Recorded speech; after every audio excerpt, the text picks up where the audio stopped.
Wala taqulu liman yuqtalu fi sabilillahi amwat. Jangan kamu katakan para syuhada itu mati. Itu larangan, ini dalilnya. Makruh mengatakan Nabi mati.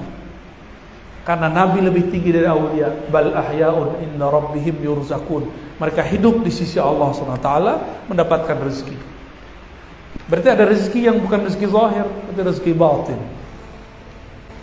Wahai Rasulullah, bi abi wa ummi inni unisuka ya Rasulullah. Aku merindukan engkau wahai Rasulullah. Maka rindu kepada guru itu bukan rindu kepada guru itu, merindu nur Nabi Muhammad SAW yang ada pada guru itu. Maka kita merindukan guru. Rindu enggak dengan guru? Guru punya guru nak. Guru punya guru, bersambunglah silsilahnya kepada baginda Nabi Muhammad SAW. Makanya kita rindu kepada Rasulullah sallallahu alaihi wasallam. Maka merindukan guru itulah jalan at-tariq ila syauqin Nabi sallallahu alaihi wasallam. Orang yang tidak pernah merindui gurunya tidak tahu cara merindukan Nabi Muhammad sallallahu alaihi wasallam. Jadi kesimpulannya, mencintai Nabi itu adalah syarat sah iman sempurna.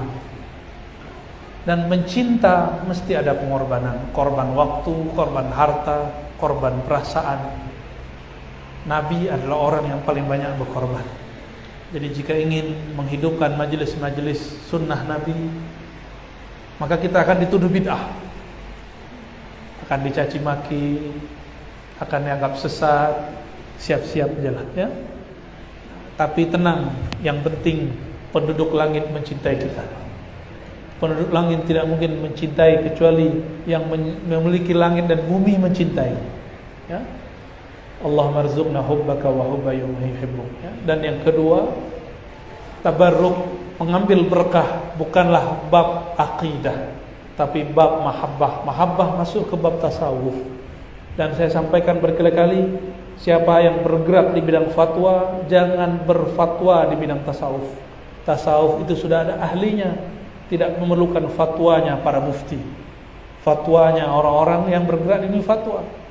Tidak perlu istilah-istilah nilai-nilai, kaidah-kaidah yang disampaikan ahli kalam. Ahli-ahli tasawuf itu sudah mensyaratkan bahwa tasawuf yang sahih akidahnya Ahlussunnah bermazhab fikih. Enggak usah khawatir. Ya.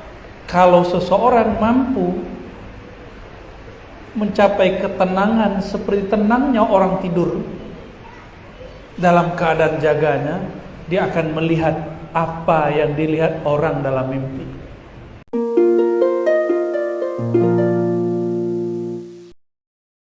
Syukur kepada Allah Subhanahu wa taala. Laulahu ma arafnahu.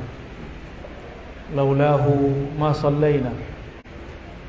Kalau bukan karena rahmat Allah, kita enggak kenal Allah. Kalau bukan karena rahmat dan kasih sayangnya, kita tidak bisa sholat pagi tadi. Tidak mungkin juga berkumpul pada pagi ini di tempat yang nama salah satu tempat di muka bumi dimuliakan Allah, yaitu Makkah, Serambi Makkah. Ini bukan Mekah baru Serambi. Semoga sesuai namanya, nurnya Makkah ada di sini. Amin ya rabbal alamin. Hormat kami kepada Buya Haryadi Yahya, maaf kalau salah sebut nama Buya, mata Allah fi hayati, dan juga bunda kita semua Rosmawati, Ermayati, mirip lah sama istri saya namanya, Eli Ermawati. Tapi awak kalah cik, nyo orang Piaman, Jobata, kurang rumahnya orang wak. Tapi mau nang cek, lah itu biana, aduh lah.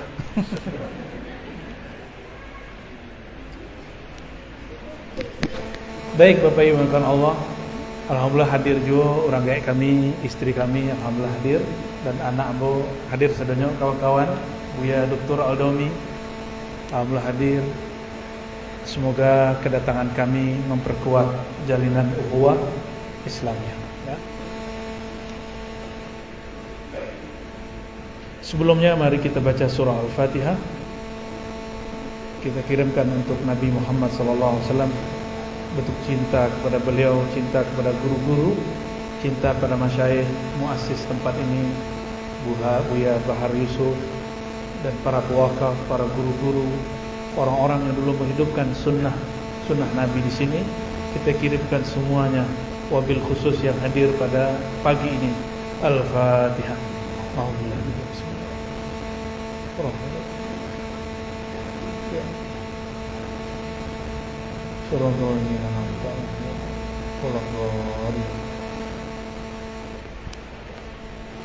Di depan kami ada kitab Sayyiduna Muhammadur Rasulullah SAW, ditulis oleh Abdullah Sirajuddin Al-Husaini, Sayyid.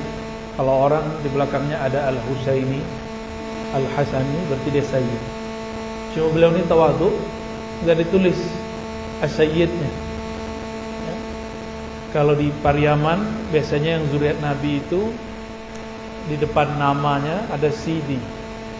Cuma sayang itu tidak direkod dengan baik, tidak ditulis dengan baik, dikumpulkan secara rapi, lalu dikaji ulang, diteliti kembali, nanti ketahuan ternyata Sayyidina Ali pernah menanam darahnya di sini. Itulah maknanya. Ada zuriat Nabi, zuriat Sayyidina Ali di tanah Minang. Dan tidak hanya di Periaman, sampai ke pelosok-pelosok. Bahkan di Jambi, di Palembang ada beberapa kampung mukanya muka Arab semua. Kalau kita kan Arab maklum. Kalau itu Arab semua. Kalau istri saya beneran Arab, alhamdulillah ya.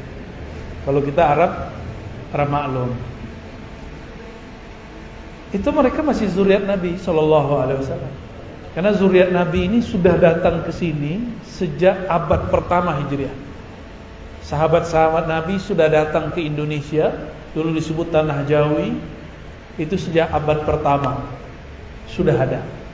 Maka di Aceh itu ada 1 atau 2 kuburan yang diyakini kuburan sahabat Rasulullah SAW. Masalah percaya nggak percaya itu urusan lain. Di Gresik ada nisan yang menunjukkan apa?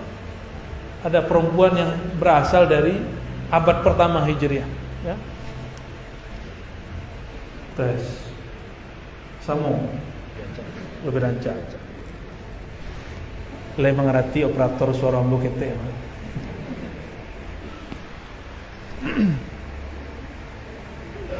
Artinya negeri kita dahulu sudah banyak interaksi dengan Arab. Di Arab ada jahe gak di Arab? Lihat ada orang bertanam jahe di Arab. Di Maluku bertanam. Di Arab maklum tidak mungkin. Tapi kata jahe muncul di dalam bahasa Arab, yaitu zanjabil. Zanjabil, dan itu cuma tumbuh di daerah Khatulistiwa. Di Arab tidak pernah tumbuh pohon yang kemudian digunakan untuk mengawetkan jasad. Namanya kapur. Ini bukan cocok logi ya, ini sudah teliti orang barat. Di surat yang kita baca kalau subuh Jumat rakaat kedua surah Al-Insan disebutkan kafura. Apa arti kafur? Orang Arab itu pakai pohon kapur untuk mengawetkan dan untuk melezatkan, membuat makanan enak. Dulu berarti sebelum Nabi Muhammad SAW lahir sudah ada hubungan budaya dan kebiasaan, hubungan perdagangan antara negeri kita dan Arab. Kapur dipakai oleh Fir'aun. Fir'aun itu kan gelar. Fir'aun itu semuanya dibaluti dengan kapur. Padahal di Mesir tidak ada pohon kapur.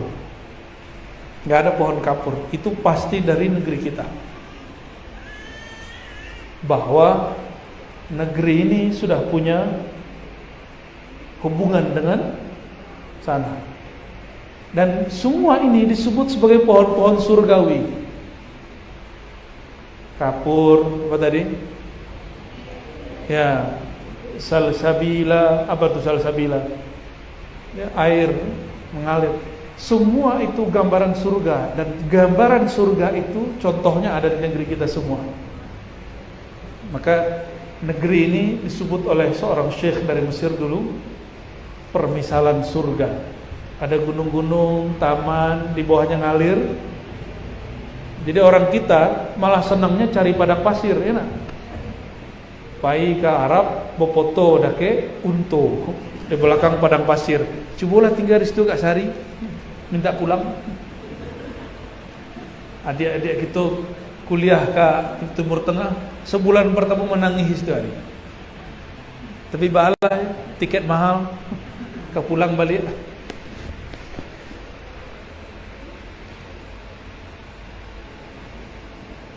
Para satis, para muhibbin Rasulullah SAW, saya dengar tempat ini diberkati dengan banyaknya para ulama dan para dai yang datang. Saya belum pantas lah disebut ulama, belum pantas juga disebut wali Allah, tapi saya cinta ulama dan cinta semua wali-wali Allah. Kalau kita cinta, insya Allah nanti digabungkan dengan mereka. Kita akan membaca, mengambil berkah dari kitab ini, bab mahabbatus sahabah lin Nabi sallallahu alaihi wasallam. Bab mencintai sahabat, bab cintanya sahabat kepada Nabi Muhammad sallallahu alaihi wasallam.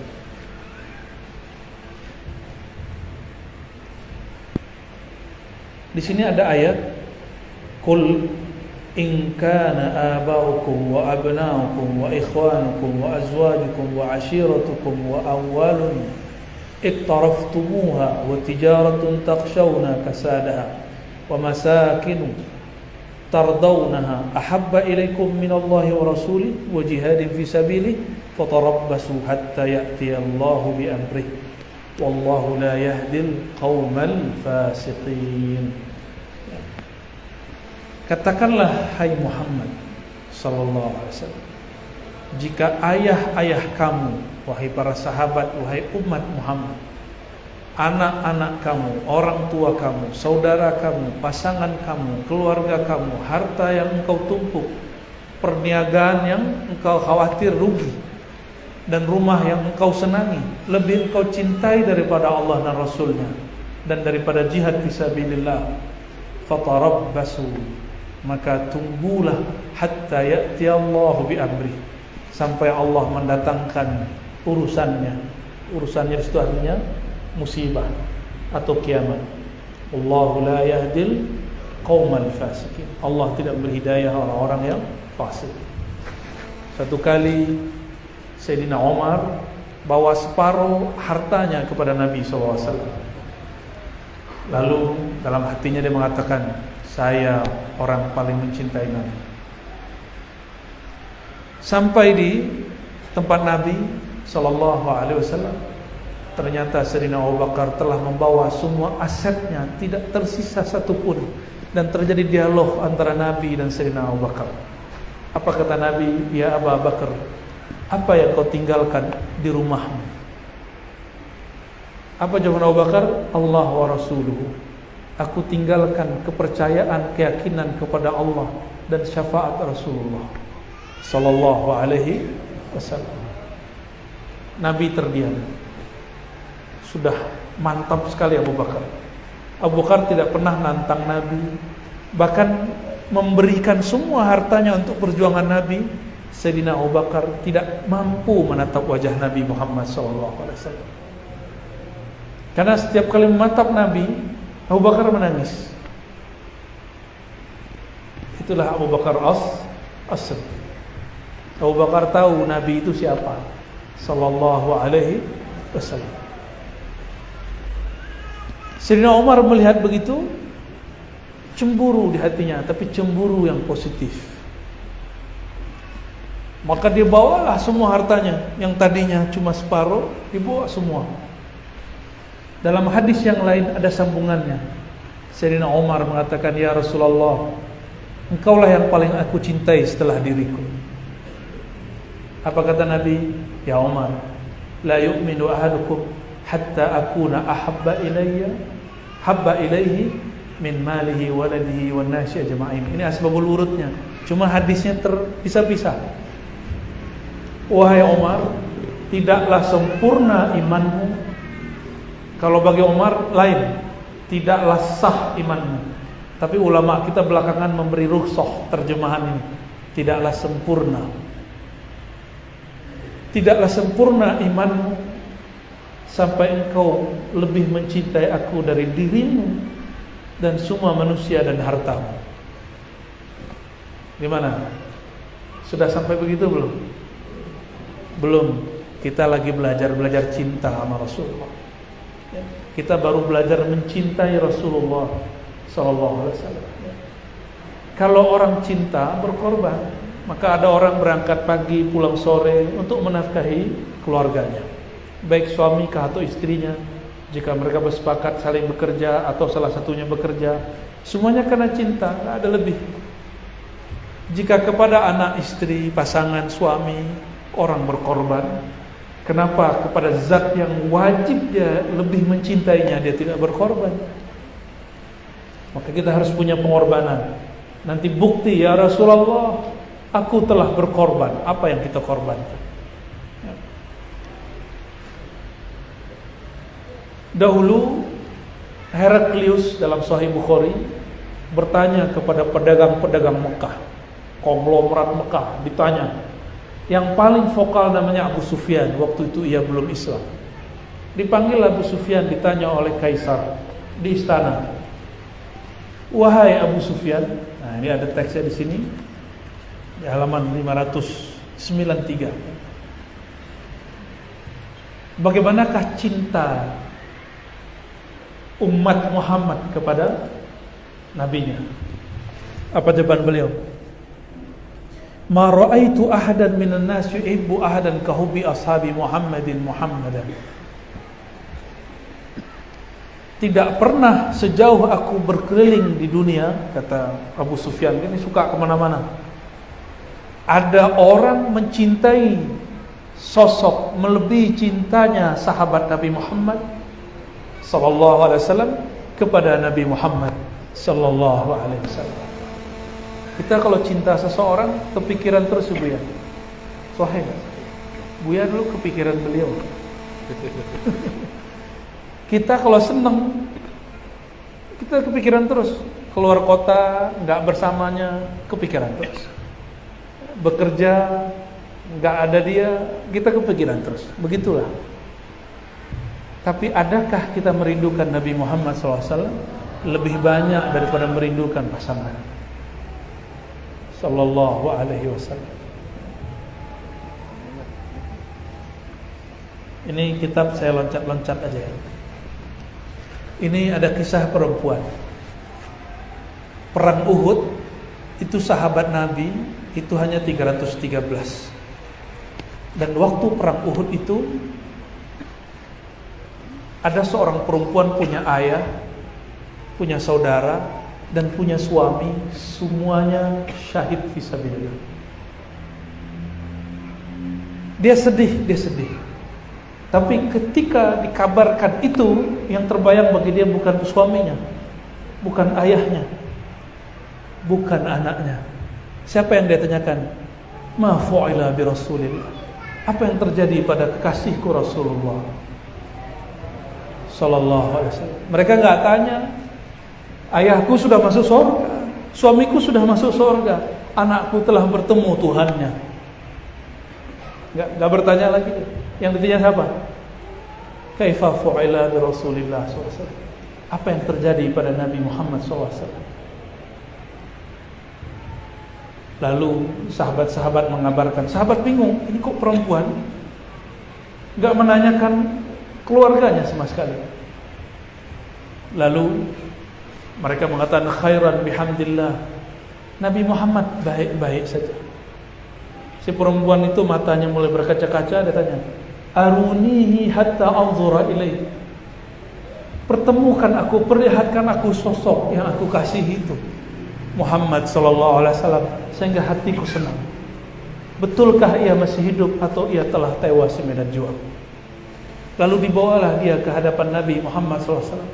Dari jauh dia melihat Nabi, matanya langsung menetes. Apa kata beliau telah mendekat? Kullu musibatin ba'dak, ba'da salamatik, hayyinun haqir.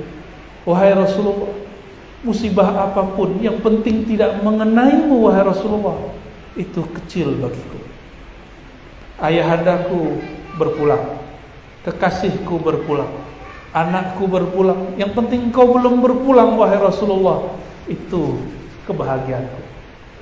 Begitu dulu sahabat-sahabat Nabi mencintai Rasulullah sallallahu alaihi wasallam. Maka ibu-ibu ini kalau ke suaminya berjuang fisabilillah, dakwah, ngajar, atau suaminya menghabiskan uangnya untuk membantu orang, untuk berdakwah, nggak usah protes. Jangan nanya, nanti anak kita gimana?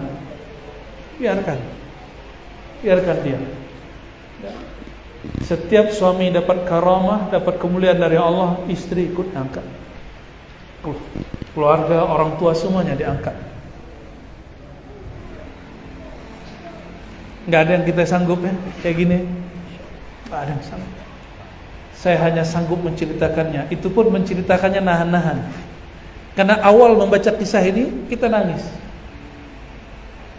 Nah, menceritakannya saya mencoba agak sedikit waras sedikit. Karena orang-orang yang cinta itu majnun, orang cinta itu gila.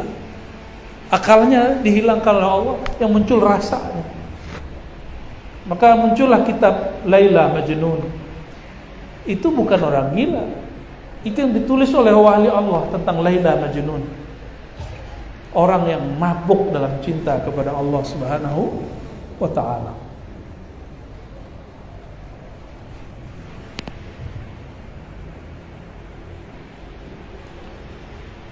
Suatu kali sahabat Nabi Anas bin Malik ditemui oleh muridnya Thabit al-Bunani.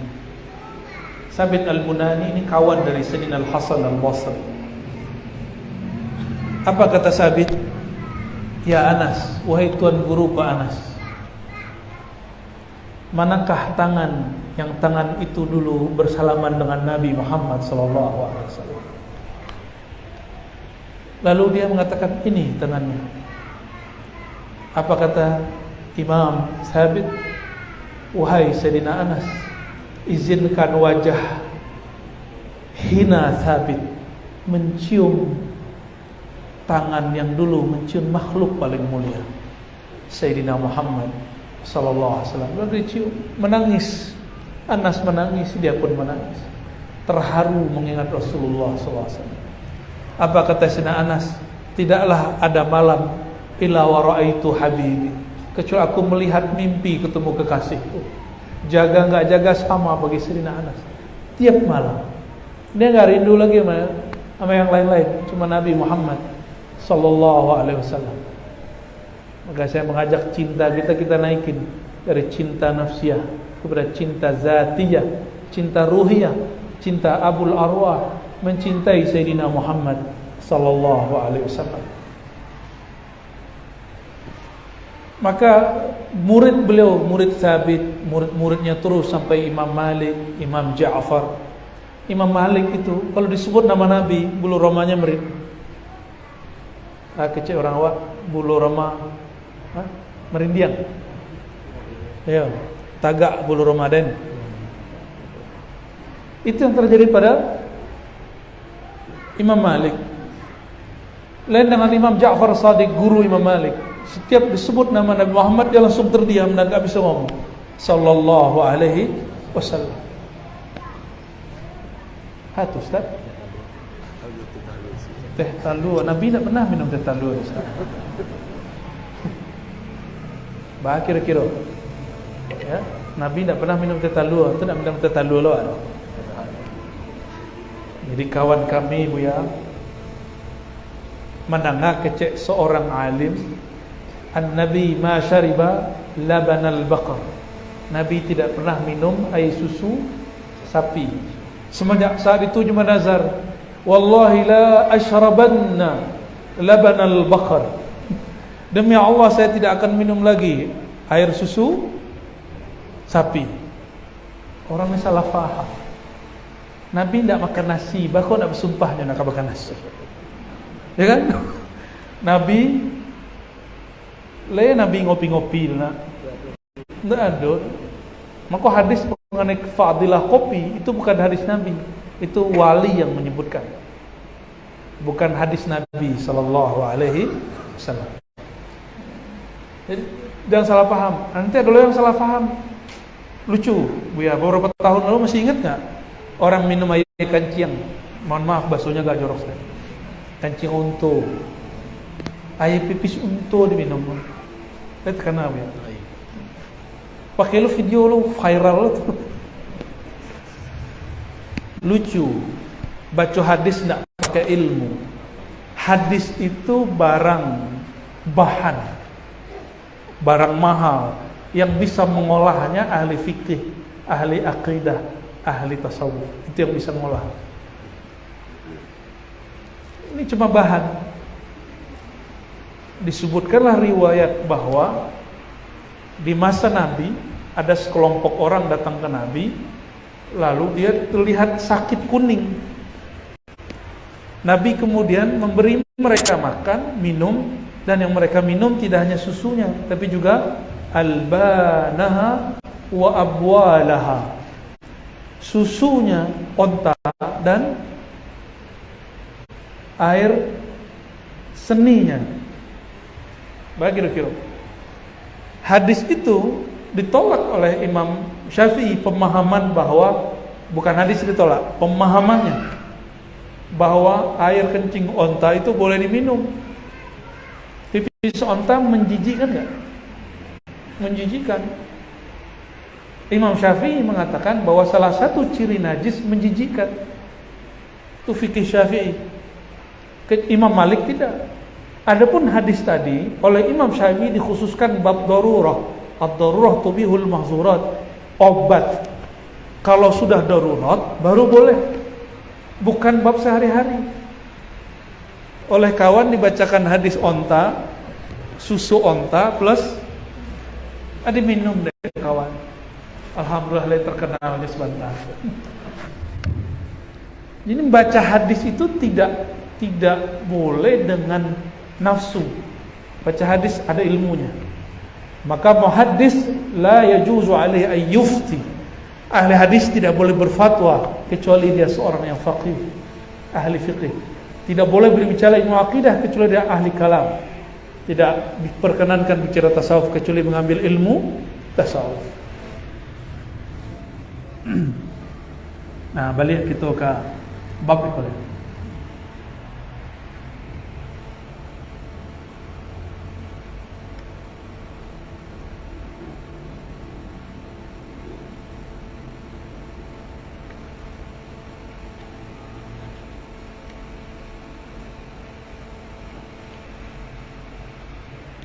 Para sahabat apabila mereka berpisah dengan Nabi, mereka menangis.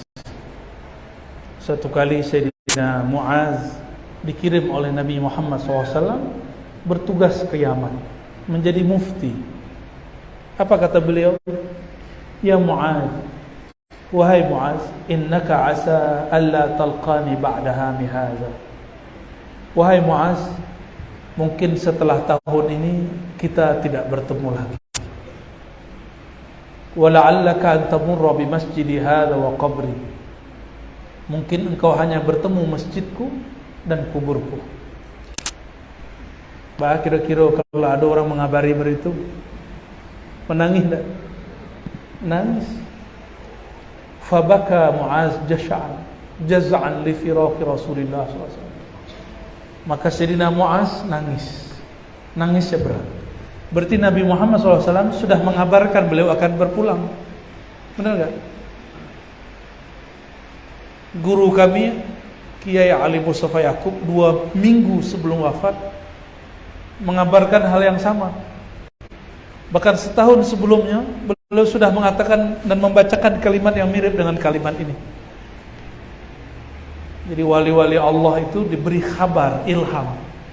Cuma ada yang ilhamnya jelas, ada yang ilhamnya samar-samar. Sayyidina Mu'adz nangis. 2 minggu sebelum guru kami wafat, beliau mengatakan, in muttu fa'alaikum bil ma'had. Kalau aku wafat, saya titipkan pesantren, tolong dilanjutkan. Tuh semua teman-teman kita dengar itu waktu itu. Tidak sampai kami ngajar kitab hadis Kutubus Sittah saat itu. Hari Kamis ngajar di masjid, rumah beliau di seberang jalan. Kok hari itu aneh, mendung, tiba-tiba perasaan gak nyaman. Oh ternyata dikabari Tufya Syekhuna Ali Mustafa Ya'qub. Disitulah air mata mengalir. Cuma kalau kita kisahnya balik menangis lo balik. Sallallahu ala sayyidina Muhammad. Satu kali Nabi sallallahu alaihi wasallam berkunjung ke rumah Ummu Aiman. Ummu Aiman malam-malam kehabisan air minum. Jadi Nabi suka berkunjung ke keluarga-keluarga jauhnya. Salah satunya Ummu Aiman. Rasulullah buang air lah di satu botol. Botolnya botol khusus untuk taruh air. Dulu belum ada WC dalam rumah. Maka orang-orang dulu kalau buang air mesti jauh ke padang. Ada lembah khusus. Jika malam hari mereka buang air di satu bejana. Lalu Rasulullah SAW bangun malam hari, buang air kecil di situ. Lalu beliau tidur lagi. Setelah beliau tidur, tiba-tiba Ummu Aiman masuk. Lihat, ada air kan ya? Ternyata ada air di satu bejana. Fasyaribat minhu. Lalu dia minum dari air bejana itu. Pagi-pagi Nabi lihat, lah kok nggak ada. Nabi tanya, ya Ummu Aiman, hai Ummu Aiman, apakah engkau minum air itu? Kata Ummu, iya wahai Rasulullah. Malam tadi aku kehausan. Dulu kan tidak ada dispenser kan, tidak ada air galon loh. Air aqua, apa namanya? Tak ada. Fasyaribtu minhu. Aku cari-cari, ketemu, aku minum. Nabi larang enggak? Apakah Nabi najis? Apa kata Nabi? Perutmu tidak akan pernah sakit selama-lamanya, wahai Ummu Aiman. Maka dalam mazhab Syafi'i ada satu qaul. Qaul ini tidak masyhur, tapi ada. Jadi dalam mazhab Syafi'i ini kan ada mazhab untuk awam, ada khas. Ini yang khasnya. Para imam kita mengatakan apapun yang keluar dari tubuh Nabi khusus laisat binajis, tidaklah najis. Walaisa minal hadatsain mutanajjisain. Yang keluar itu bukanlah hadas-hadas yang najis. Khusus Nabi Muhammad SAW. Gimana cara bayanginnya? Pernah punya bayi atau megang bayi? Bayi yang belum mengkonsumsi kecuali air ASI ibunya, air susu ibunya, harum nggak? Terutama yang laki-laki. Kalau bayi laki-laki, kalau dia buang air kecil cukup dipercik, yurashu. Kalau perempuan baru dibersihkan, baru dicuci, sama. Tapi tetap sama, tidak bau, malah harum. Nabi SAW tangannya kuat, tapi harum seperti bayi, bahkan lebih harum dari bayi. Nabi jika jalan di suatu tempat, di tempat itu jika beliau sudah tidak ada, tempat itu harum beberapa menit. Itulah tadi kenapa ada setiap mahal qiyam ada orang. Nah, itu rahasianya ya. Itu sanadnya ke situ. Itu bukan buatan orang Yaman, itu bukan. Itu namanya simbolis, rumus ya, tasyabbuh bin Nabi sallallahu alaihi wasallam. Sehingga ketika kita mahal qiyam, kita merasakan seakan-akan Nabi melewati kita. Nah, dalam ilmu hipnosis itu dipakai oleh mereka. Training motivator mereka menggunakan itu. Bau, harum, video, suasana itu akan mengingatkan kepada hal-hal yang paling kita sukai dan cintai.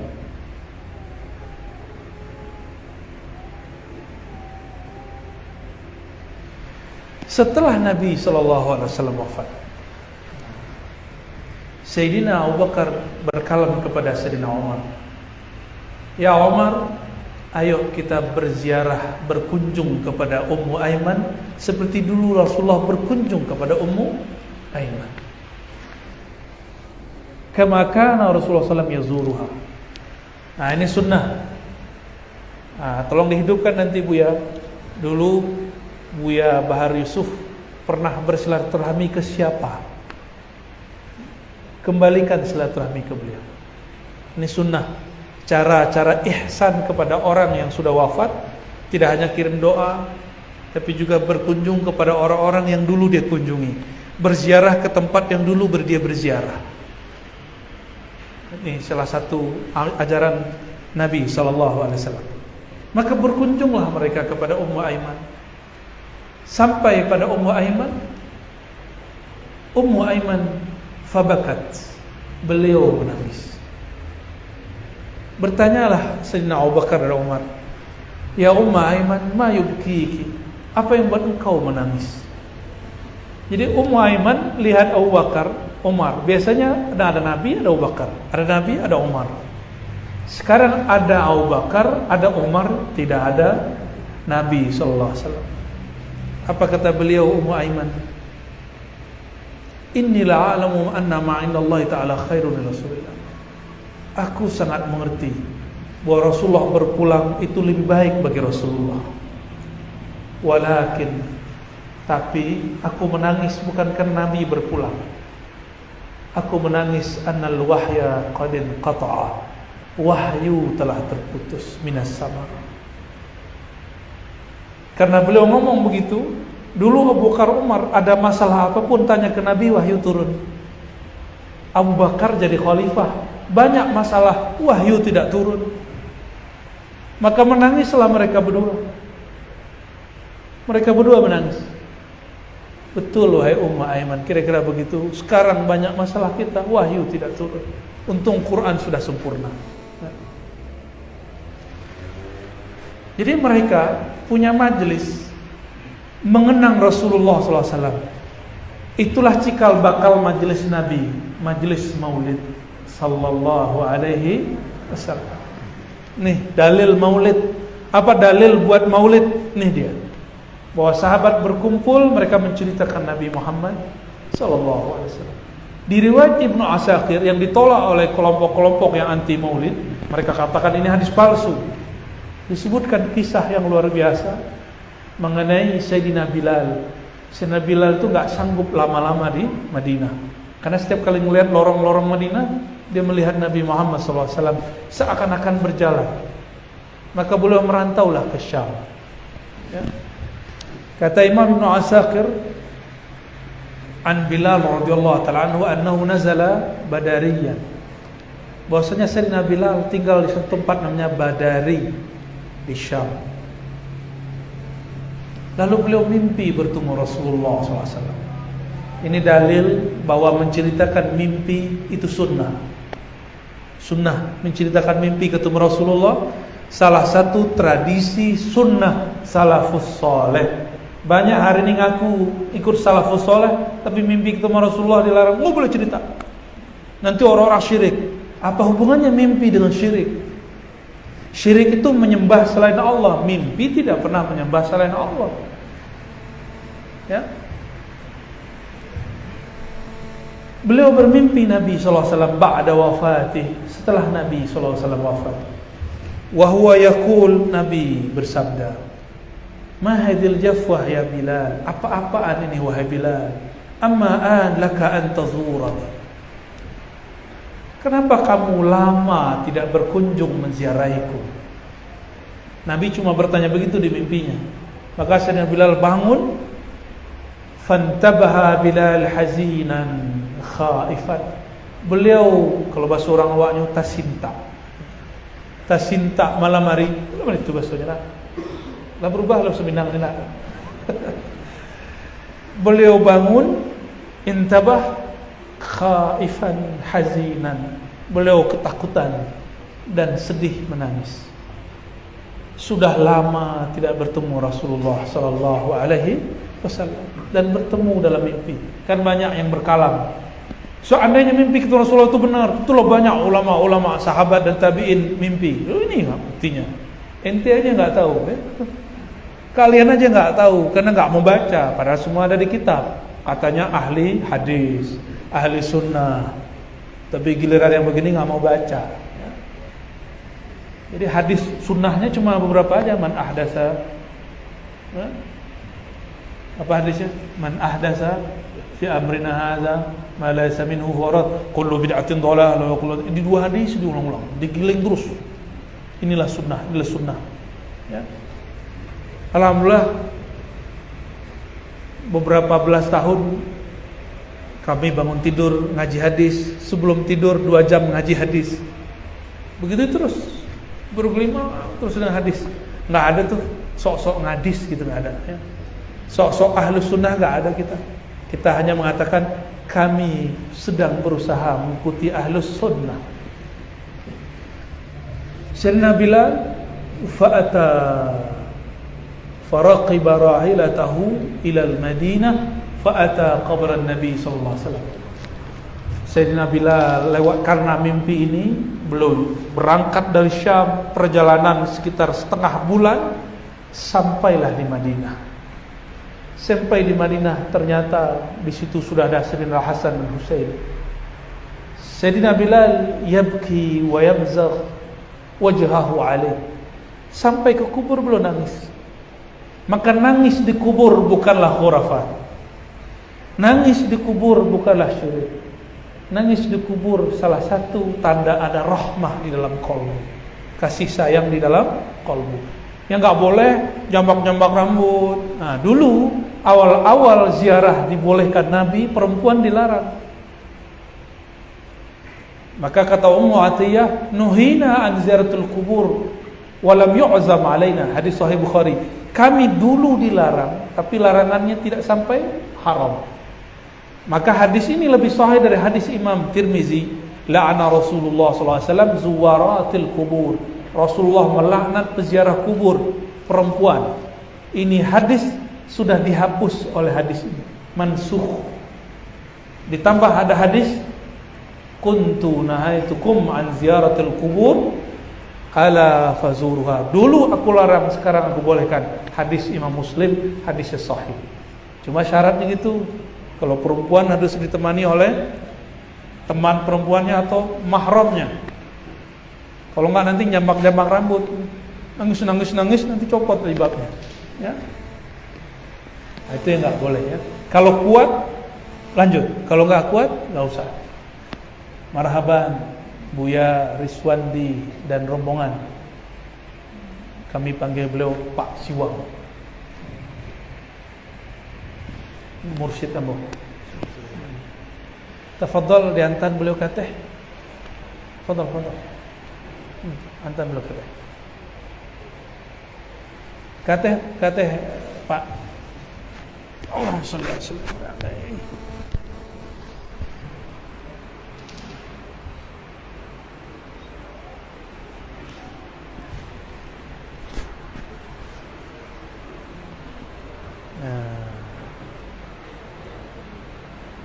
Alhamdulillah.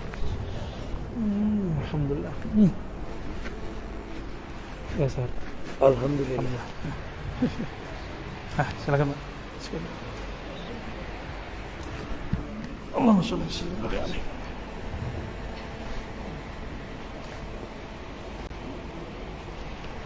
Izin Abu. فأقبل الحسن والحسين رضي الله تعالى عنه فجعل بلال يضمهما ويقبلهما. Datanglah Sayyidina Hasan dan Husain menemui beliau Sayyidina Bilal. Yang paling mirip dengan Nabi siapa? Sayyidina Hasan. Tapi yang mirip dengan Sayyidah Fatimah, Sayyiduna Husain. Maka beliau tidak tahan ingin memeluk mereka. Dipeluk, dicium-cium semuanya. Karena dulu Al-Hasan wal Husain main-main, yang menjaga adalah Bilal. Dipeluk, nangis, dan mereka itulah reuni Maulid Nabi Muhammad SAW. Mereka berkisahlah tentang Nabi. Ya. Apa kata Sayyidina Al-Hasan Husain? Natamanna nasma adhanaka alladhi tu'azzinu bihi li Rasulillah sallallahu alaihi wasallam. Wahai Sayyidina Bilal, kami berharap engkau berazan seperti dulu engkau berazan untuk Nabi Muhammad sallallahu alaihi wasallam. Fa'ala sathal masjid. Lalu beliau naik ke tempat. Jadi dulu karena tidak ada mikrofon, ada tempat khusus muazin tinggi. Di situ Sayyidina Bilal azan. Dulu tidak ada mikrofon karena tidak ada suara bising, tidak ada suara motor, tidak ada suara musik. Maka kalau ada orang azan, itu bisa radius sekian kilo terdengar. Maka mulailah beliau berazan. Falamma qala Allahu Akbar, irtahabbat al-Madinah, irtajjat al-Madinah. Ketika beliau azan, bergetarlah seluruh isi Madinah. Ibu-ibu yang tadi lagi masak, berhenti masak, keluar. Abu Isa Muhammadun sallallahu alaihi wasallam. Apakah Muhammad kembali Allah bangkitkan? Anak-anak bingung. Ada apa dengan ibu-ibu? Orang-orang tua semua keluar. Mereka berkumpul di masjid mendengarkan Sayyidina Bilal berazan.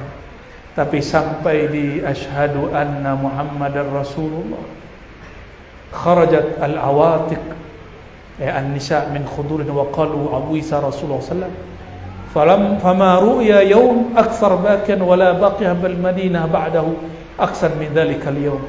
Di saat beliau membaca asyhadu anna Muhammadar Rasulullah, semua orang-orang di Madinah datang ke masjid dan semuanya menangisi Rasulullah sallallahu alaihi wasallam.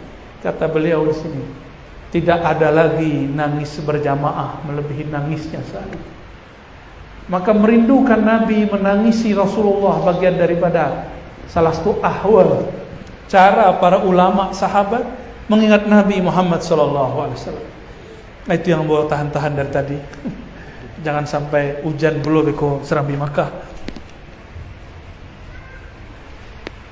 Allahumma sholli ala sayyidina Muhammad. Berdasarkan teks ini, para ulama kita mengatakan rindu itu akan tambah kuat jika kita mendengarkan suara merdu, yang suara merdu itu dulu hadir orang yang kita kasihi. Makanya banyaklah orang-orang kalau rindu kepada kekasihnya, dia dengarkan lagu-lagu. Kalau sahabat rindu, yang mereka dengarkan adalah azan Sayyidina Bilal. Itu boleh disebut nangis berjamaah, sekota Madinah nangis. Anak-anak muda pun yang gak mengerti, mereka pun ikut nangis. Melihat orang tuanya merindukan Nabi SAW, mereka pun nangis.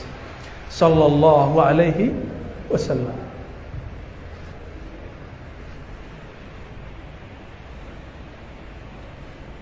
Itu bab nangis-nangisnya ya.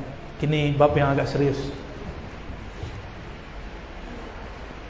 Dahulu beberapa tahun lalu, kira-kira tahun-tahun 60, 70, 80, itu ada seorang syekh namanya Syekh Al-Buti nulis kitab Fiqhus Sirah. Fikih sirah, memahami sirah Nabi Muhammad SAW. Itu buku terbaik menurut kami tentang perjalanan Nabi Muhammad SAW. Silakan dikaji, dibaca. Sudah ada terjemahannya. Apa kata beliau? Disebutkanlah beberapa hadis bahwa para sahabat bertabarruk.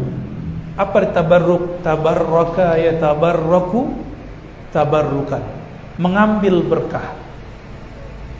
Kata kawan, berkah itu dari Allah. Betul. Bukan berarti berkah itu tidak turun kepada makhluk. Kalimat yang benar, tapi maksud dia batil. Dia menyebut kalimat itu untuk melarang orang bertabarruk. Ya, padahal berkah Allah turunkan ke langit, ke bumi. Sayyidina Anas, ini indahnya hidup Sayyidina Anas. Yang dia pegang tidak hanya tangan Nabi. Nabi meninggal, dia simpan rambut Nabi. Nabi meninggal, dia simpan satu tongkat Nabi, namanya Usayyah, tongkat kecil. Padahal Sayyidina Anas belum tua. Itulah dalil guru walaupun belum 40 tahun disunnahkan bawa tongkat. Nah, Buya kalau pas maulid bawa tongkat Buya, ya. Ada tongkat Buya, nanti kita kasih ijazah musasal bil asa.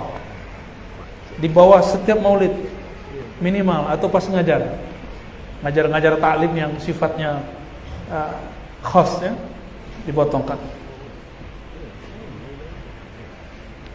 Sayyidina Anas meninggal, dulu tongkat Rasulullah dipegang kemana-mana. Beruntungnya tongkat ini membersamai Nabi. Tapi ada kayu yang kurang faham bab peruntungan, tapi dia lumayan beruntung, yaitu sandaran Nabi. Kayu yang dulu sandaran Nabi. Ketika Nabi dibuatkan mimbar, kayu itu menangis dan didengar oleh semua orang di masjid. Inilah karomah sahabat. Sahabat mampu mendengarkan tangisnya pohon. Kalau kita mendengarkan itu hari ini, mungkin setengah-setengah kilo. Lama ngecek surang sesuk leh. Makanya itu tidak diperdengarkan kepada kita. Berkalamlah Nabi kepada pohon, kepada kayu yang jadi sandaran. Dia elus-elus, lalu diamlah dia. Ayatuhan nakhlah, wahai kayu kurma. Kayunya dari kurma. Maukah engkau aku tawarkan satu? Bersamaku tetap jadi sandaranku atau masuk surga? Sayangnya sang kayu tidak punya akal, maka dia pilihlah surga. Padahal yang jadi sandaran dia itulah yang megang kunci surga. Dek kayu indah barakah. Tapi kayu yang satu ini nggak pernah protes. Kayu yang di tangan Nabi, Usayyah, tongkat kecil. Tongkat itu sampai Nabi wafat masih bersama Nabi dan diwariskan ke Sayyidina Anas radhiyallahu taala anhu. Maka memelihara warisan-warisan guru, warisan-warisan masyayikh itu bagian dari sunnah sahabat Nabi Muhammad SAW. Kata Sayyidina Anas, ini rambut Nabi SAW, disimpan di rambut Nabi. Rambut itu dia peroleh dari ayahnya Abu Tolha. Abu Tolha adalah orang kalau sekarang disebut mutawif, yang menjaga Nabi ketika lagi umroh dan haji. Waktu tahallul Nabi nggak kayak orang kita hari ini. Tahallul nggak pernah mau botak, takut bakurang, namanya kurang gantengnya, bakurang rancaknya. Padahal rancak di muku bukan di rambut. Jadi siapa yang umroh haji laki-laki tahallul potong, karena Nabi mendoakan 3 kali rahmat. Allah marham al-muhallakin. Para istri-istri ini, perempuan-perempuan punya saudara laki-laki umroh botaan kepala suami itu, ya.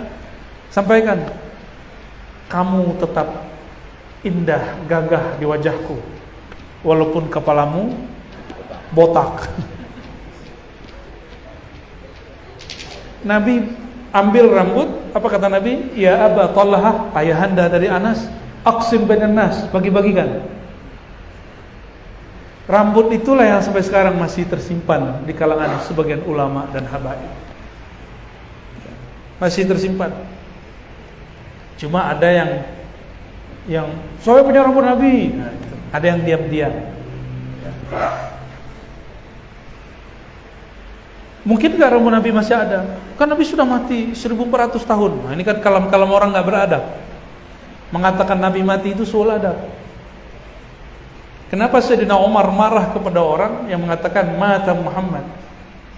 Yang boleh mengatakan Nabi mati itu cuma Allah.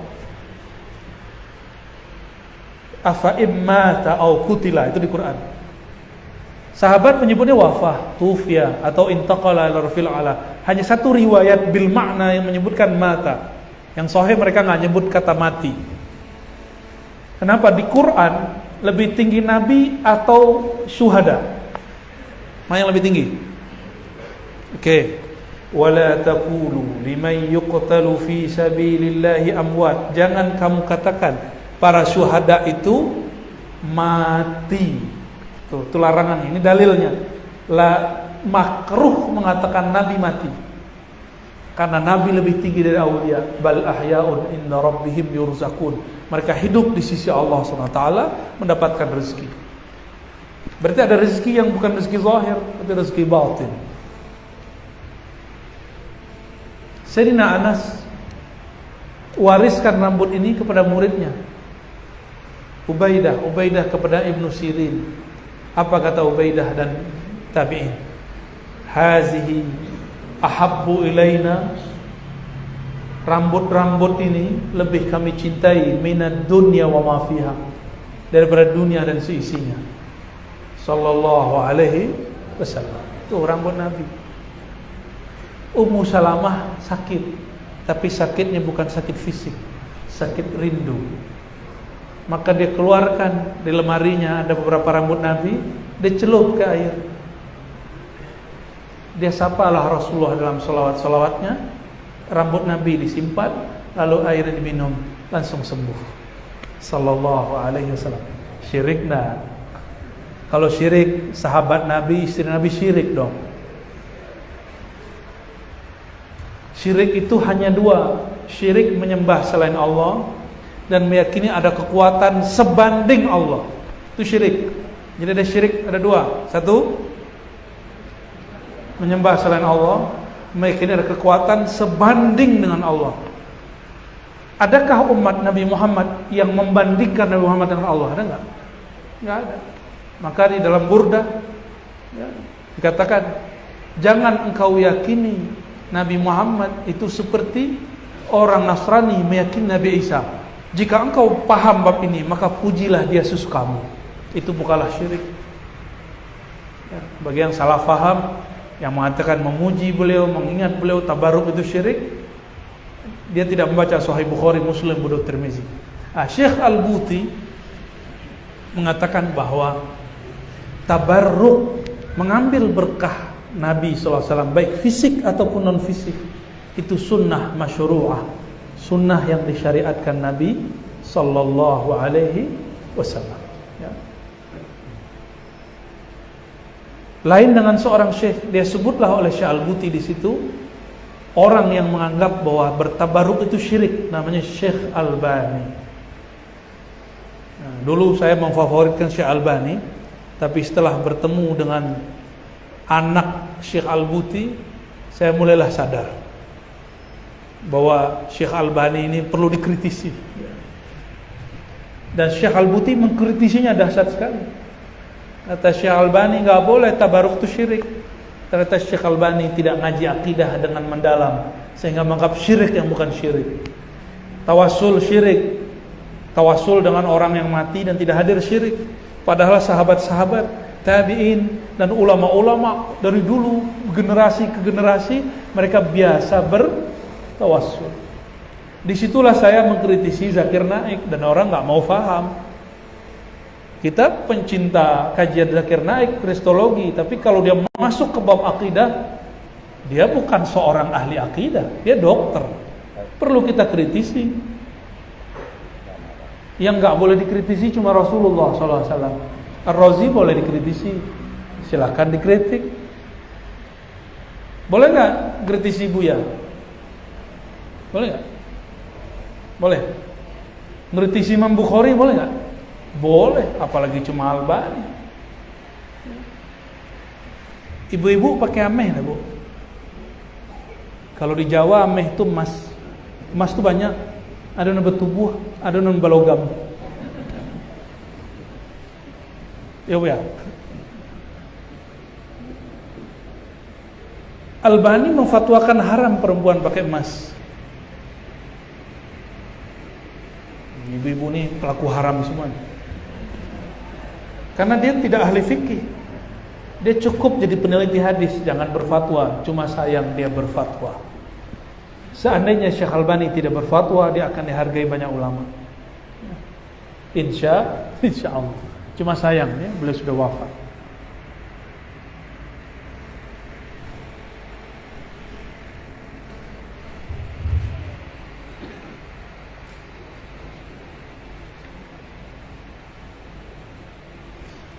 Kata Qatadah bin Nu'man, suatu malam aku keluar muslimah, gelap.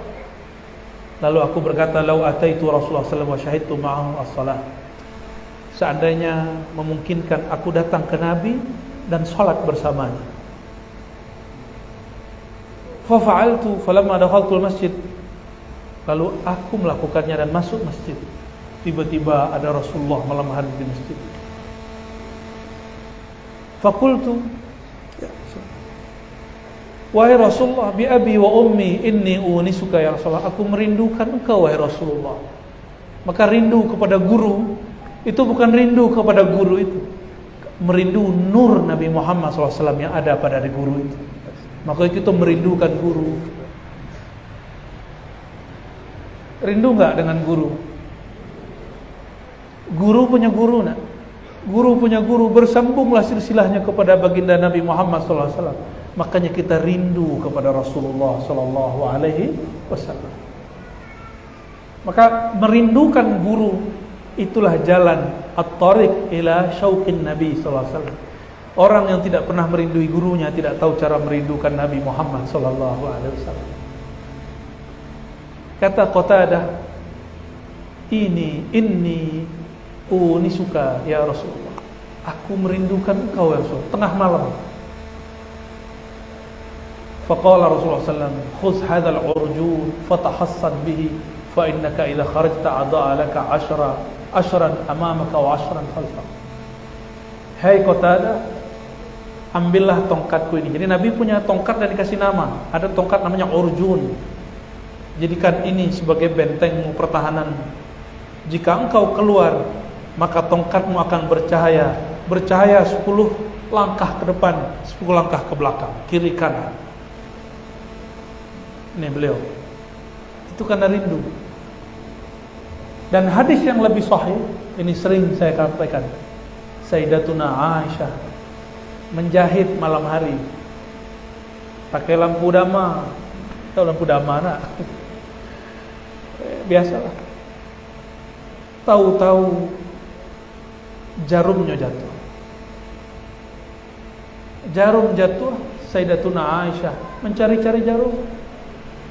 Karena dulu dama itu cuma terangnya ke atas, ke bawah pun gelap. Fadakhala Rasulullah sallallahu alaihi wasallam al-hujratah. Tiba-tiba Nabi masuk ke kamar. Fa'adha'a wajhuhu, maka cahaya wajahnya menyinari semua sudut daripada kamar. Sallallahu alaihi wasallam. Akhirnya Sayyidah Aisyah mengatakan, "Oh, ini dia jarum." Kadang-kadang nur Muhammad itu Allah terbitkan dan Allah zahirkan. Kadang-kadang Allah sirkan di dalam dada. Allah sirkan dan dititipkan di semua dada orang beriman. Maka nur kita, kalau kita masih ada rindu kepada Rasulullah, berarti ada nur Nabi Muhammad sallallahu alaihi wasallam dalam.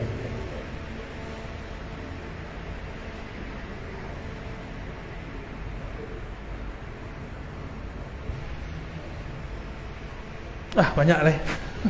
Alah tenang. Lah tapi ya. Tanya jawab lah nak. Jadi kesimpulannya, mencintai Nabi itu adalah syarat sah iman sempurna. Dan mencinta mesti ada pengorbanan, korban waktu, korban harta, korban perasaan. Nabi adalah orang yang paling banyak berkorban. Jadi jika ingin menghidupkan majelis-majelis sunnah Nabi, maka kita akan dituduh bid'ah, akan dicaci maki, akan dianggap sesat, siap-siap aja lah ya. Tapi tenang, yang penting penduduk langit mencintai kita. Penduduk langit tidak mungkin mencintai kecuali yang memiliki langit dan bumi mencintai. Ya.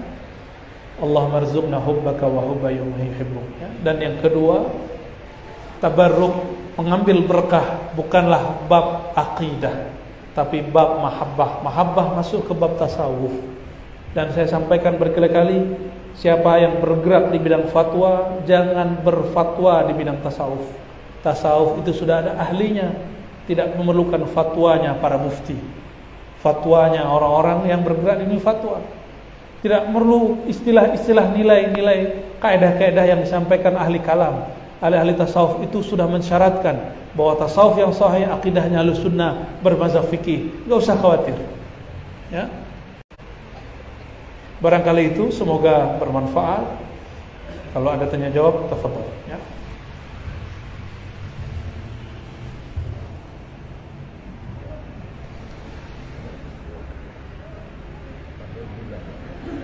Boleh.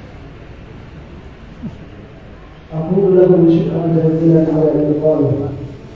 Semoga perbuatan yang menghadirkan menjadi embun penyujuk dalam kebersamaan jiwa dan hamba hamba, menjadi air penumpang sehada dalam kegelapan menjadi lentera. Amin amin ya rabbal alamin. Sebelum kita memasuki sesi tanya jawab, kami persilahkan kepada seluruh tamu undangan dan para santri untuk mencicipi selai yang telah disediakan oleh panitia, dan kami harap kepada anggota Jamiatul Hadrah untuk membawakan satu persembahan kepada yang kami persilahkan.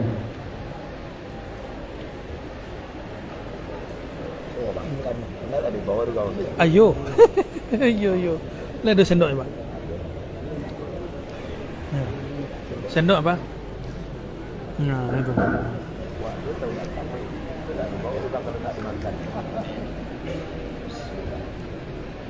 Biarlah macam.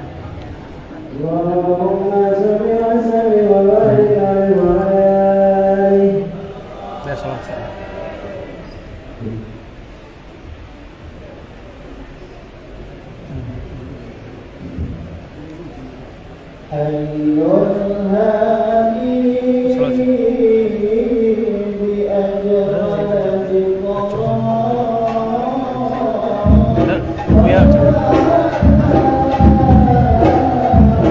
Acara-acara kita berdua.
dulu ya dibacanya, terserah. Hah? Diwakili aja berarti.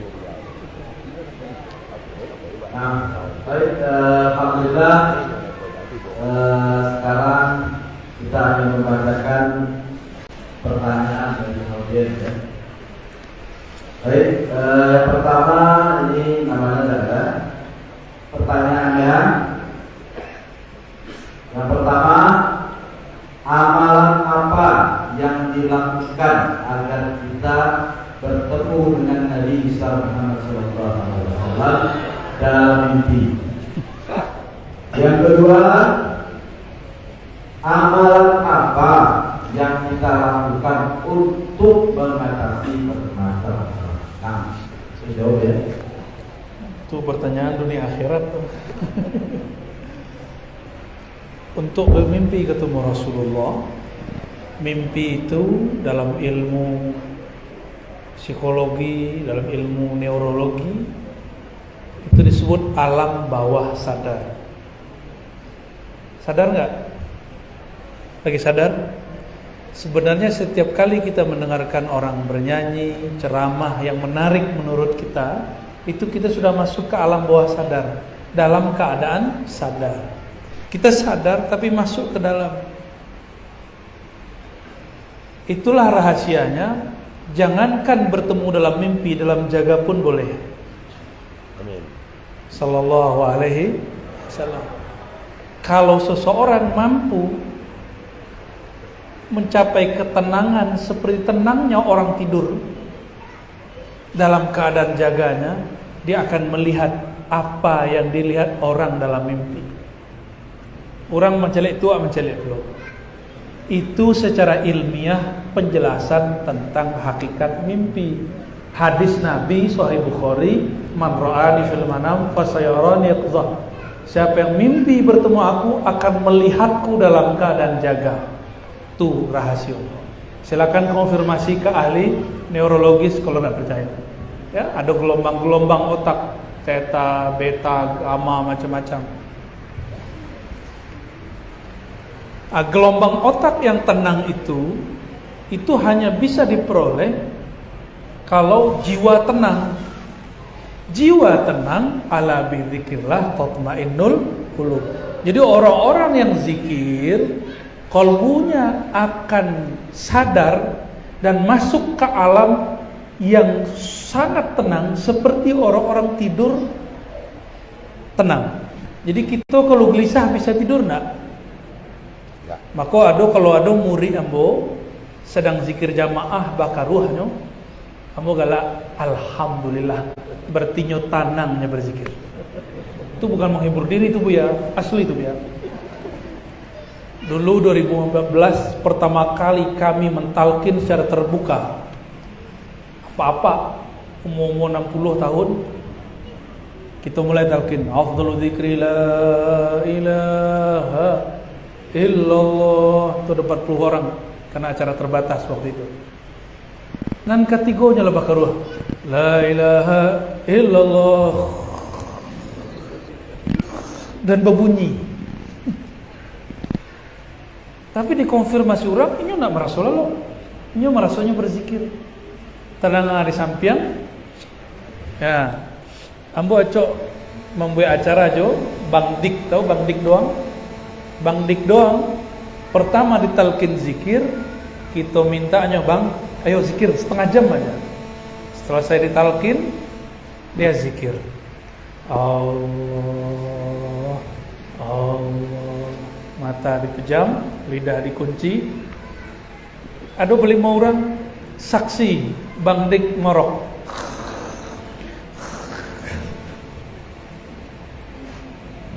Orang lah bubar, ini masih bakaruh aja loh. Akhirnya adalah salah satu orang awak, orang sangka agak jayis deh. Di kerajurnya Bang Dik, jago Bang Dik. Kece orang sangka kok. Abang lalu tadi oh. Enggak, saya nggak tidur kok. Saya zikir nyebut Allah. Mengalamilah Bang Dik dan kawan-kawan waktu itu yang Nabi kalamkan walaupun sekali seumur hidupnya. Mataku tidur, hatiku tidak tidur. Lain kalau para jomblo, mataku tidur, pikiranku melayang, melayang ke kamar seberang. Ya, santri-santri ya. Lain galaunya, Pak.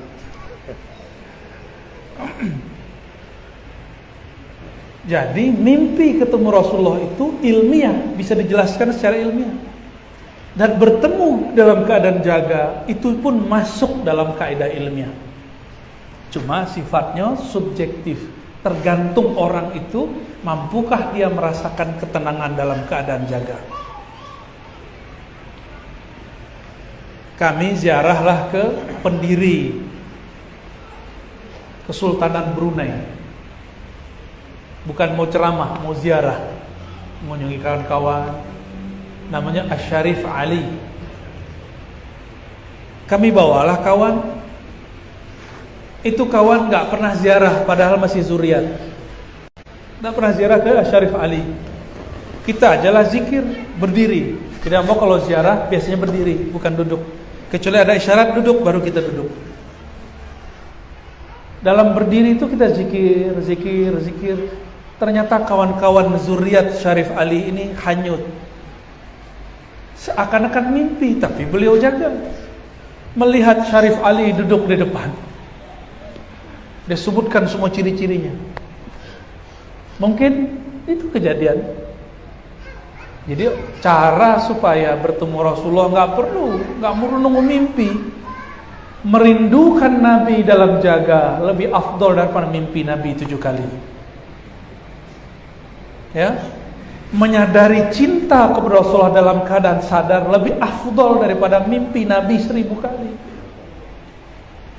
Karena orang yang merindukan Nabi dalam jaganya, berarti dia mampu masuk ke dalam dirinya dalam keadaan dirinya berkecamuk dengan dunia. Man arafa nafsahu faqad, itu dia maknanya. Jadi saya tidak menjanjikan mimpi ketemu Nabi. Kalau mimpi, kehendak kita atau bukan? Tidak bisa berkehendak. Tidur aja. Tapi kalau merindukan Nabi bisa diundang, bisa ditepuk-tepuk kolbunya. Kami menyarankan bacalah salawat abarruh. As-salatu wassalamu alaik ya abarruh ya Rasulullah. Nanti boleh nih tim salawat mau mulai simti duror, baca mulai pembukaan. Coba sama-sama. As-salatu wassalamu alaika ya abaruhi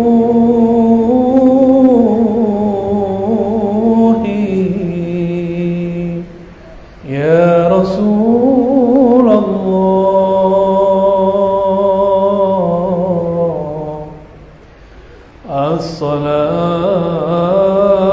As-salatu wassalamu alaika ya abaruhi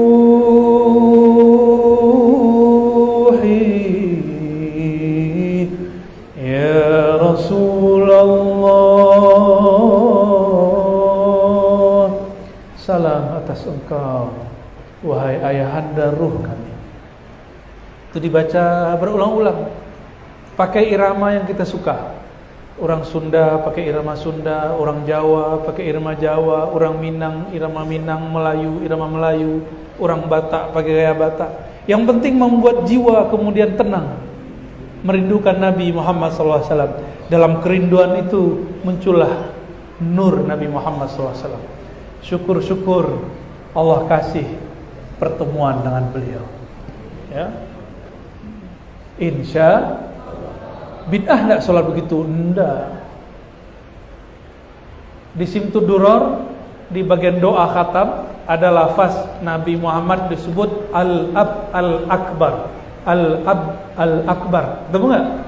Doa khatam, ketemu? Apa arti Al-Abul Akbar? Abi, Aba, Abu, ayahanda, Akbar yang agung, ayahanda ruhku, Rasulullah sallallahu alaihi wasallam.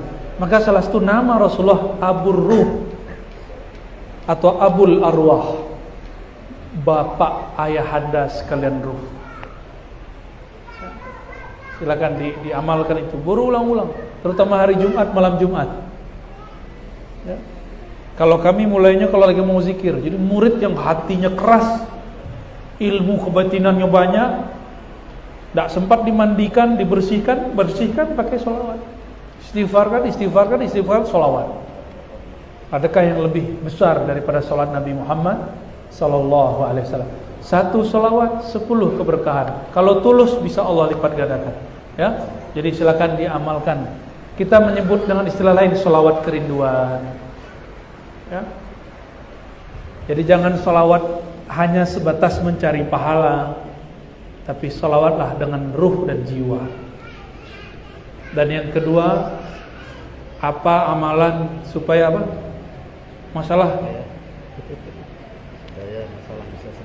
Masalah bisa selesai. Ada 2. Mengatasi masalah. Pertama, masalah selesai kalau ruh berpisah dari badan. Nah, ini mau? Tidak mungkin kan?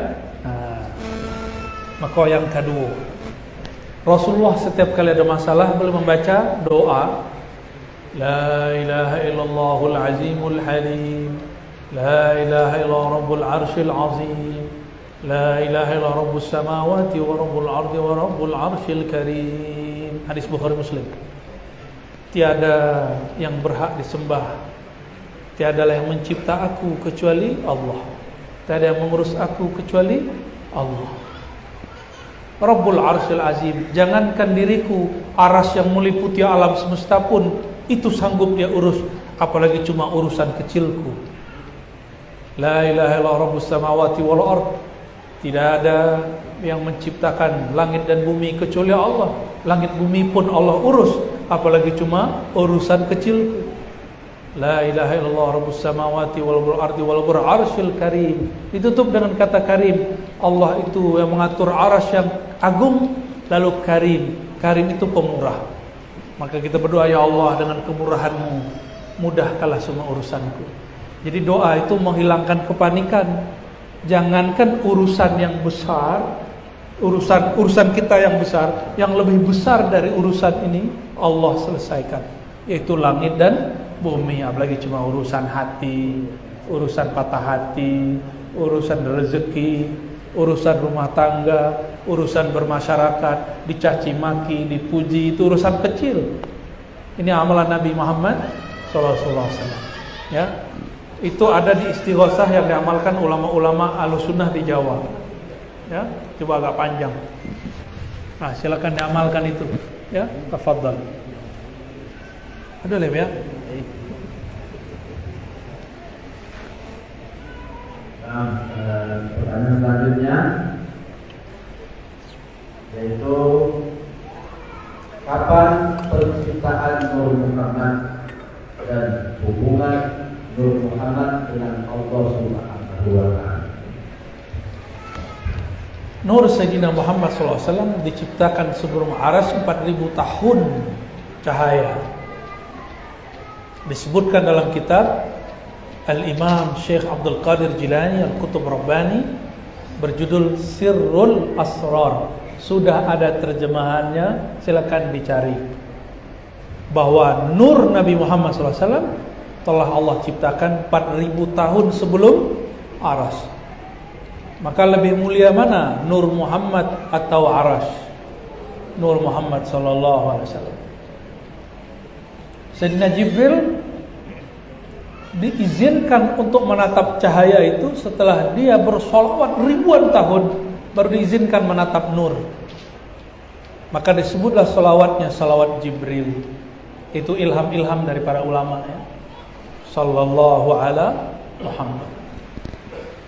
Nabi Adam melihat nama Nabi Muhammad yang punya nur itu bertulis di tiang-tiang aras. Kok bukan namaku di situ, tapi ada nama. Siapa? Nama-nama itu tahunnya bukan tahun kita ya, tahun 1000 cahaya. Jadi saya menyebutnya ada referensinya. Yang nggak percaya nggak masalah, kan ini bukan bab akidah. Disebut bab ontologi, bab hakikat. Bab hakikat bukan untuk diyakini, tapi untuk dirasa-rasakan. Ya. Malam yazuk lam ya'rif, yang tidak merasakannya tidak akan mengerti. Maka tolong para mufti jangan fatwakan bab yang begini, karena bab hakikat tidak bisa difatwa. Antum fatwakan, tanggung jawab aja dunia akhirat. Ya. Kita nggak ada urusan fatwa-fatwa ini. Allah Ta'ala meniupkan hembusannya itu bernama Ruh Ahmad. Allah tataplah Ruh Ahmad, berkeluarlah cahaya darinya. Ini cara ulama menjelaskan, disebut Nur Muhammad sallallahu alaihi wasallam. Maka mempertanyakan apakah ruh itu makhluk tidak makhluk, bid'ah. Karena tidak ada di Quran penjelasan ruh itu makhluk atau tidak makhluk. Yang pasti ruh bukan zat Allah. Dan tidak ada, ruh itu bukan benda. Tidak ada seorang ustadz, katanya si mursyid, Pak, katonyo mursyid, diambilnya puntung rokok, ikonya tuh. Jadi Allah itu menghembuskan ruh, puntung rokok dipisahnya dua, iko zat Allah ko ruh. Akhirnya kita tegur Buya kok, Buya, le mengaji sifat 20. Jangankan zat Allah, ruh pun tidak bertempat, tidaklah jisim, tidak bisa dipisah-pisah. Ruh itu tidak pernah nyatu dengan tubuh, dia cuma punya alaqahnya namanya amrullah. Kalau amrullahnya diputus, itulah disebut kematian. Ketika Allah menghembuskan ruh, bukanlah seperti puntung rokok. Allah itu bukan benda, puntung rokok itu benda. Baralah jahilnya orang yang mengatakan itu, berarti dia membayangkan Allah benda. Jadi jangankan ke Allah, ruh dia sendiri dia nggak paham. Bah kira-kira kemursidan itu tuh ya, lisah aja mursid itu nak. Sahnya kita tuh gurunya tahu. Gurunya lah meninggal. Kadang-kadang kok kaji dapat di jalan, mursid dapat di jalan. Oh, mursid dapat di jalan. Itu ngecek mursid tuh. Bapak Ibu yang mengenal Allah, kadang-kadang kita gregetan di balai. Disampaikan itu nggak terima. Karena memang berdebat itu tidak pernah membuat orang menerima kebenaran. Tak akan menerima mereka. Ya. Jadi kapan Nur Muhammad dicipta? Sebaiknya pertanyaannya nggak begitu. Apakah hakikat Nur Muhammad SAW? Itu lebih baik. Kalau kapan, lu nado kalkulator bisa hitungnya lagi. Ya, lu nado lagi. Maka kalimatnya kita sebut saja 4000 tahun sebelum. Itu kalam dikalamkan oleh Sidi Syekh Abdul Qadir Jilani. Nur Muhammad dicipta, sedangkan Ruh Ahmad tidak disebutkan dicipta, hanya disebutkan manfukh, nafakhtu, aku hembus. Kalau orang ahli Quran tidak berani menggunakan lafaz yang tidak digunakan Quran. Yang makhluk itu bashar, sedangkan ruh disebut dihembus. Sudah sebutkan begitu, kan kita ikut Quran. Mempertanyakan itu termasuk bagian daripada bid'ah, mencari-cari masalah baru. Kawan punya logika, kalau tidak makhluk kholik dong, itu logika filsafat Yunani. Dalam ilmu mantik Aristoteles. Kita ngikut Quran bukan ikut Aristo. Yang mengatakan kalau tidak makhluk berarti kholik. Itu siapa yang berkalam? Aristoteles. Masa orang tarekat Ahlus Sunnah wal Jamaah berimam kepada Aristoteles? Imam kita bukan Aristoteles, imam kita Quran. Wal Qur'anu imami, Quran adalah imamku. Di Quran cukup apa yang Allah kalamkan, itu kita kalamkan. Yang pasti ruh tidak menempati badan. Apalagi Allah, ruh tidak pernah berkurang, bercerai. Masih banyak penjelasannya, ya, masih banyak penjelasan gitu. Tapi mengenai kajian lanjutannya kita sudah tutup.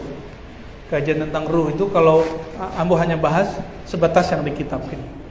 Lebih dari itu kita sedang skip. Ya. Tapi kalau orang bertanya tentang yang berkaitan dengan itu, kita sebutlah. Ya. Cahayo. Ada cahayo? Dulu lampu mengeluarkan cahaya. Cahaya itu berarti ada sumbunya. Sumbu berarti ada minyaknya. Ini ilustrasi. Maka Nur Muhammad itu bersumber dari minyak itu. Ini ilustrasi aja. Surat An-Nur ayat 35. Tidak timur, tidak barat, la syarqiyah wala gharbiyah. Disebut zaitunah mubarakah. Itu kan bahasa-bahasa majazi semua. Jadi ikhwah sekalian, kajian Nur Muhammad, kajian hakikat, kajian tentang masa lalu kita sebelum kita dicipta.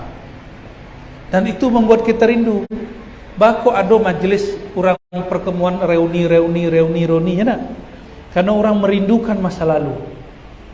Jika kita merindukan kampung fisik, maka ruh pun merindukan kampung rohani.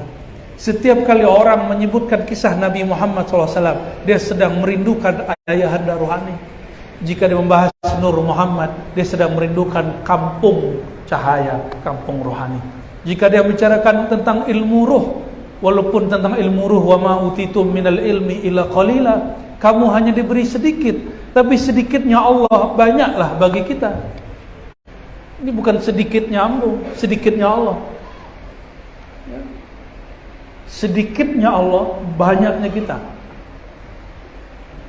Kata kawan, kajian boko bare.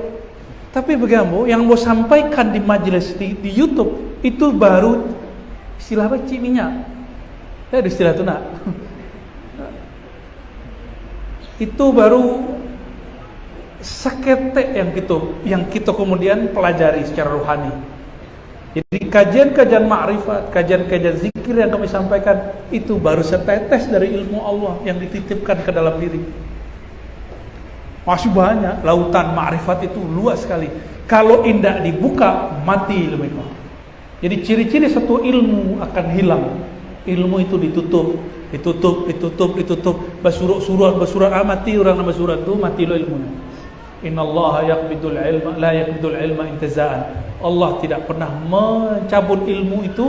Misalnya buya kan banyak ilmunya, baca kitabnya, digamparnya orang hilang ilmunya. Atau dipagangnya orang dan ambil ilmunya masuk ke kepalanya. Tak bisa. Ilmu itu hilang biqabdil ulama kalau ulama dicabut. Dan mencabut itu ada dua, ada qabd bernama maut, ada qabd yang kedua mautul qalbi, matinya qalbu orang alim. Maka matinya qalbu orang alim itu kematian ilmu pertama. Nah, kita enggak mau. Tapi resiko kalau membuka kajian Nur Muhammad martabat 7 tentang ruh, pasti adakan orang yang ingkar. Itu sunnatullah. Yang ingkar siapa? Orang yang mengaku Ahlussunnah itu.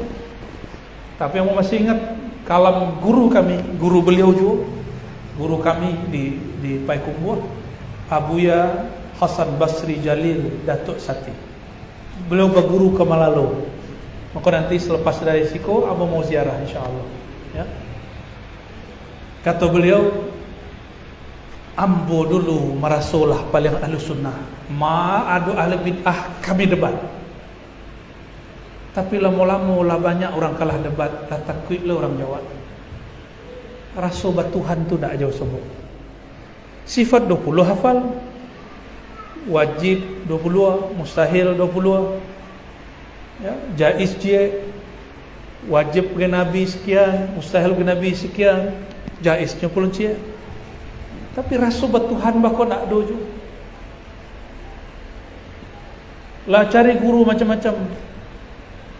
Jadi setiap datang ke guru, pertanyaannya apa?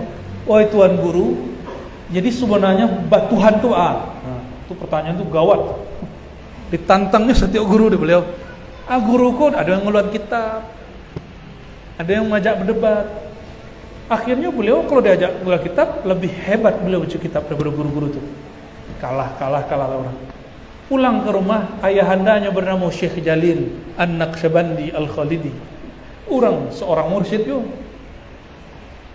Aku cek beliau, angku kalau kau mencari ilmu bertuhan, kurunya tidak usah jauh-jauh, tidak usah sampaikan dari sebarang. Di ujung simpang, di atas simpang Utampa dan Tanyuh, di situ ada seorang syekh namanya Syekh Muhammad Kanis. Orang kau dulu sepeguruan Syekh Jalil ayahanda Syekh Hasan Basri, sepeguruan dia Syekh Muhammad Kanis. Ambillah ilmu dari beliau, engkau akan tahu rasa Tuhan. Ngaji di situ, sobo, apa yang diajarkannya? Diajarkannya teknik merasakan nama Allah dalam qalbi, namanya talqin zikir. Manangin-nangih, malulung-lulung, aiko kiranya jauh-jauh ngaji, baputa ke Sumatera, kiranya guru ndak jauh dari rumah, hanya berantara. Ilmu merasukan. Ketika kita menyebutkan salawat tadi itu ma'ajaja diri untuk merasukan awak punya Rasul namanya Nabi Muhammad sallallahu alaihi wasallam. Panjangnya jauh. Boleh. Baca aja ya. Baik, pertanyaan selanjutnya. Assalamualaikum Buya, Afwan, anak mau nanya. Keturunan Rasul kan dari nasab Sayyidah Fatimah berlanjut ke Rasulullah. Pertanyaan besar, anak kenapa nasab itu dari Sayyidah Fatimah? Pertanyaan nasab itu dari kalangan lelaki. Suka Rasul dong. Emang boleh ngatur-ngatur Rasul? Ya, nggak boleh. Nah, itu kalau awak sekali kapalo. Nasab Nabi itu Nabi sendiri yang mentakrirnya. Apa kata Nabi tentang Fatimah? Makanya Sayyidina Ali nggak boleh mempoligami Fatimah sampai Fatimah meninggal. Apa kata Sayyidina Muhammad SAW? Damuha dami, darahnya darahku, waman azaha azani, siapa yang menyakitinya menyakitiku. Darahnya darahku. Oh, itu 5 orang kaji Nur Muhammad tuh. Orang kalau berbicara Nur Muhammad itu caranya salah satu auratnya gitu. Darahnya Fatimah itu darahku. Maka Sidi Ahmad Al-Ghumari di Tonja mengatakan Fatimah afdal min Abi Bakar. Menurut siapa? Menurut Sidi Ahmad. Bakal lebih afdal dari Ali. Karena zuriat Nabi SAW turunnya dari Sayyidah Fatimah. Nah, bertanya orang Minang, kan lucu. Di Minang nasab kasih tuh kan aneh tuh. Le boleh mau protes nak. Bako orang Minang nasabnya kamainya. Aja wak, suku-suku den, suku-suku ang. Dan kelama ada den. Kan boleh kita begitu kan? Itu adat kami, harus anakku. Nabi mengatakan damuha dami, darahnya darahku. Apa urusan lu gitu? Urusan kita. Ya. Emang gua pikirin kata Nabi kira-kira gitu kalau ada orang nantang. Jadi nasab Nabi, lalu Nabi mengalamkan dalam hadis Abu Dawud. Ini hadis kedua. Al-Mahdi minni min waladi Fatimah. Imam Mahdi itu bukan hanya sekedar pewaris rohani, tapi juga pewaris nasab dari keturunan Fatimah. Alaih. Itu nas dari Nabi SAW. Minni, dariku. Berarti nasabnya Nabi Muhammad SAW jalur Sayyidah Fatimah. Ambo beruntung walaupun tidak dapat orang rumah itu gila masih zuriat Sayyidina Syekh Ibrahim As-Samarkandi. Ya. Adatnya orang situ, nama kampungnya kalau situ kan kami kan disebut Padang, ya. Situ pakai L, Palang. Orang kalau menikah di situ laki-laki tinggal di rumah Badusi, hanya di kampung itu, kampung orang-orang. Inilah serasa pulang ke Minang loh. Cuma baunnya belain, baun tepi lawi. bau tepi laut itu di Padang. Nah, Bapak Ibu yang bukan Allah, nasab Nabi. Jadi nasab itu ada patrilineal, ada matrilineal. Tergantung yang dianut. Orang Minang adalah matrilineal terbesar di alam semesta. Bukan Indonesia. Sepanjang alam kok ada, orang Minang lah yang paling besar matrilinealnya. Dan terjaga sebegini. Dan yang kedua Yahudi. Tapi ingat awak ada Yahudi dong. Kita bukan ya Yahudi, ya. Cukup bahwa Nabi bernasab, pelanjut nasabnya adalah Sayyidah Fatimah.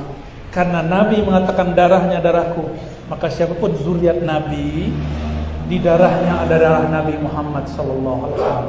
Wajib kita hormati. Mau nyo alim, mau partainya semua Jawa, nyo pergerakannya semua Jawa atau enggak. Maka mau takzim kepada semua habaib. Dan mencintai habaib bukanlah ajaran Syiah semata, tapi itu ajaran Ahlus Sunnah yang kita anut. Jadi kalau ada yang salah faham menuduh kita Syiah, jangan Sarami Mekah kalau dituduh Syiah ada orang. Dia acok mau undang Habib Jo Syarifah, ya kan? Katanya Syarifah Halimah Idrus lah kemari, ya kan? Habib Saleh. Banyak, saking banyaknya lupa ya. Barangkali itu ya. Wallahu a'lam bis-shawab. Jadi terakhir pertanyaan ini yang pertama. Assalamualaikum Abuya, bagaimana pendapat Abuya tentang studi hadis kontemporer di perguruan tinggi Islam yang cenderung mengkritisi disiplin ilmu sekolah hadis yang telah mapan serta konsekuensinya bagi mahasiswa Indonesia di masa yang akan datang. Syukur. Kurang bertanya kalau nggak Pak dosen mahasiswa. bagus ya. Ilmu hadis, ilmu alat. Alat tuh boleh diubah. Yang penting hadisnya jangan diubah. Ilmu hadis pun berubah zaman per zaman, masa per masa. Zaman per zaman, masa per masa. Di zaman Imam Syafi'i, hadis dhaif disebut hadisun saqim. Di zaman Imam Bukhari, mulailah muncul Imam Ahmad dan Imam Tirmizi menyebut hadisun dhaif. Di masa Imam Abu Daud semasa dengan Imam Bukhari tadi, hadis yang bagus disebut hadisun salih. Jadi nak orang soleh tu, hadis yang soleh. Maka berkembanglah istilah, masing-masing ulama punya istilah. Imam Bukhari mengatakan hadis A sahih, tapi kata Abu Daud tidak, ini hadis tidak sahih. Jadi antara imam pun berbeda pendapat mengenai hadis ini sahih atau tidak sahih. Jadi kesahihan hadis bukanlah dari Nabi, tapi dari para ulama yang meneliti. Barulah kemudian muncul Imam Abu Nu'aim, Imam Al-Hakim, dan dikumpulkanlah perdebatan itu semua oleh imam namanya Ibnu Salah. Ibnu Salah inyo maja yang inyo kalamkan tuh ditulis oleh muridnya. Jadilah itu namanya Muqaddimah Ibnu Salah. Buku itu dipakai, tapi kitab beliau pun masih dikritisi. Jadi buku itu semakin banyak yang memujinya, semakin banyak yang mengkritisinya, semakin populer itu buku. Dan buku Ibnu Salah adalah buku yang paling banyak dipuji dan dikritisi. Sampai kini ada namanya Baikuni. Anak-anak di sekolah baca Baikuni, Matan Baikuni. Matan Baikuni itu diringkas dari matan teksnya Ibnu Salah. Ada perubahan. Jadi kalau kini di dunia kampus ada perubahan perkembangan hadis, itu sesuatu yang mesti terjadi. Tidak boleh tidak terjadi. Oleh karenanya juga, kalau ada orang mengkritisi Bukhari, orang yang mengkritisi Bukhari boleh kita kritisi juga. Salah satu yang berani mengkritisi Bukhari, salah satunya namanya Albani itu. Sahih Bukhari sahih enggak? Sahih. Albani mengatakan ada 2 hadis yang tidak sahih di dalamnya, bahkan lebih. Tuh, orang yang Mungkin sebagian orang mengira Albani lebih alim dari Bukhari. Ya salam. Ya. Ada lebih dari 30 hadis di Sahih Muslim dianggap dhaif sama Albani. Jika dia boleh kritik Albani, boleh kritik Bukhari, apalagi kita. Ya. Mohon izin, mohon pamit untuk ziarah ke para masyayikh. Ya. Semoga Islam kembali bangkit di tanah Minang. Allahumma salli ala sayyidina Muhammad bihaqqi sayyidina Muhammad sallallahu alaihi wasallam. Al-Fatihah.